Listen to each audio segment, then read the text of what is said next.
मूसा अलैहिस्सलाम को सबसे ज़्यादा मोजज़ात आपने सुने कि 9 मोजज़ात हज़रत मूसा अलैहिस्सलाम को दी। ये कलीम है और अपने नबी वहाँ कुल 9 है। उन 9 में से क्या है, आप जो है अपना हाथ अपने बगल में रखते थे, हाथ रखकर बगल में रखते थे, फिर निकालते थे तो वो रोशन हो जाता था, चमकने लगता था। उसको कहते हैं यदे बैजा। ठीक, ये सुलेमान हजरत मूसा अलैहिस्सलाम का मौजज़ा यदे बैजा। लेकिन हाथ चमकाया, खुद का नबी का हाथ वो भी बगल में रखा, थोड़ी देर चमकाया। और अपने नबी का मौजज़ा, जिस लकड़ी को छू दे वो रोशन हो जाए, जिस लकड़ी को छू दे वो रोशन हो जाए। अच्छा, कमाल तो ये है कि वो सिर्फ लकड़ी रोशन ना हो, उस लकड़ी से कोई दूसरी लकड़ी टच हो जाए तो वो भी रोशन हो जाए। ये हदीस पाक है। एक मरतबा हुजूर अकरम सल्लल्लाहु अलैहि वसल्लम की महफिल सजी हुई थी और हुजूर अलैहिस्सलाम की महफिल में अब देखो हुजूर का जिक्र हो रहा है तो कितना अच्छा लग रहा है। मेरा दिल तो चाहता है कि काश ऐसी महफिलें रोज सजे, हर वक्त सजे, और अल्लाह हमें इतना इल्म दे कि हम अपने महबूब की शान बयान करते रहें। यकीन जाने हमें पता ही नहीं, हमारे पास इतना इल्म नहीं, अल्लाह इतना इल्म दे कि महबूब की शान हम पढ़ते रहें, सुनते रहें। तो इतना अच्छा लग रहा है जब हुजूर खुद बोलते होंगे।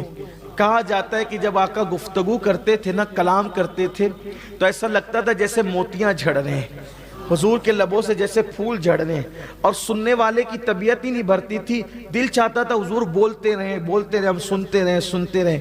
ये वो इमाम कहते हैं ना, वो सुखन है जिसमें सुखन न हो, वो बयां है जिसका बयां नहीं। और उस कलाम को सुनकर लोगों की कैफियत क्या होती थी, फुसहा अरब के बड़े बड़े तेरे आगे यूं है दबे लचे, कोई जाने मुंह में ज़बान नहीं बल्कि जिस्म में जान नहीं। ये मामला होता था। अल्लाह अकबर। तो सरकार का बयान हो रहा था, हुजूर का खिताब हो रहा था और महफिल सजी हुई थी। उसमें हो गई बारिश हो गई तो कुछ रुकने वाले, दूर जाने वाले एक साहब और उनके साथ एक साहब, वो रुक गए, कुछ लोग रुक गए। तो फिर उन्होंने अर्ज किया कि या रसूल अल्लाह सल्लल्लाहु अलैहि वसल्लम, बारिश हो गई है और बारान रहमत का नुज़ूल होने की वजह से अंधेरा हो गया है। की रोशनियों में जब वो चांदनी रातों में सफ़र करते थे, घरों को जाते थे, किंदीलें भी सबके पास नहीं होती थी, चिराग भी सबके पास नहीं होते थे। तो करीम आका की बारगाह में अर्ज किया कि या रसूल अल्लाह, अब हम जाएंगे कैसे?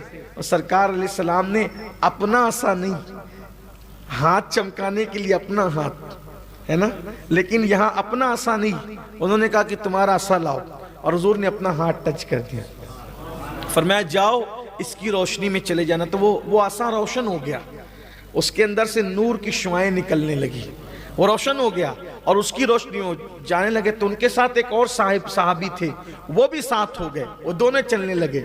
अब चलते चलते एक मकाम वो आया कि दोनों के रास्ते जुदा हुए।